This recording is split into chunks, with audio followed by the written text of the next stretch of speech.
이상하게 요즘 그 유난히 강력 사건에 대한 보도가 많았던 것 같은데요. 이게 뭐 길거리에서 일어나는 경우도 물론 있지만은 학교, 가정, 뭐 어느 곳도 범죄 현장이 될 수 있다는 점에서 굉장히 좀 두려운 마음이 듭니다. 저는 어떨 땐 뉴스가 보기 겁날 정도로 네. 지금 좀 그런 상황인데요. 이럴 때 그 위급 상황에 도움을 주는 스마트폰 애플리케이션에 대해서 관심이 주목이 될 수밖에 없습니다. 다양한 것들이 나와 있다고 하는데요. 이번 기회에 어떤 것들이 있는지 좀 확인해 보시죠.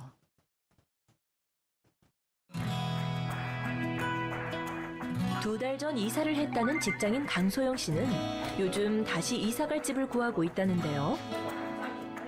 얼마 전에 마음에 드는 집으로 이사를 했는데 집 근처 유흥가도 많고 퇴근길이 좀 위험한 것 같더라고요. 그래서 지금 다시 이사갈 집을 알아보는 중이에요. 묻지마 폭행, 성범죄 등 끊이지 않는 사건, 사고가 일상을 불안하게 하고 있습니다.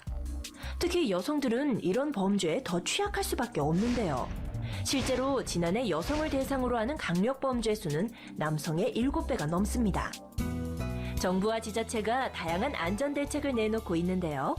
서울시는 늦은 밤 여성들의 안전한 귀갓길을 위해 2013년부터 귀가동행 서비스를, 2014년부터는 편의점을 여성 안심지킴이 집으로 지정 운영 중입니다. 취약 지역을 중심으로 여성 안심 귀갓길과 여성 안심 무인 택배함을 설치하고 또 여성 호신술 교육, 여성 안심 보안관제, 안심 귀갓길 조성 등 다양한 시책을 펼치고 있어서 주민들로부터 큰 호응을 얻고 있습니다. 강남의 한 체육관, 성폭행 예방을 위한 주짓수 강좌가 열렸습니다. 브라질 유술 주짓수가 여성 호신술로 주목받고 있는데요. 강남 살인 사건 이후로 주짓수를 호신 목적으로 배우러 오는 여성들이 많아졌습니다. 자신을 지킬 수 있는 운동이 필요하다는 인식이 생긴 것 같습니다.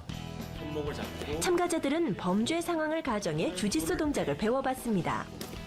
급소를 타격하라고 가르치는 일반적인 호신술과 달리 반동이나 지렛대 원리를 이용하기 때문에 체중차를 극복할 수 있어 여성들도 쉽게 남성을 제압할 수 있다는데요. 범죄의 불안감은 호신용품에 대한 관심으로 이어지고 있습니다. 매운 캡사이신이 들어있는 호신용 스프레이를 가해자의 얼굴에 뿌리면 30분간 눈을 뜨지 못한다는데요.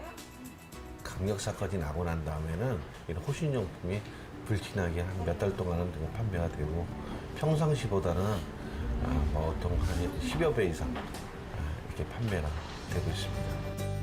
빠른 도움 요청으로 위험 상황을 벗어나는 것이 옳을 때도 있다고 전문가들은 조언합니다.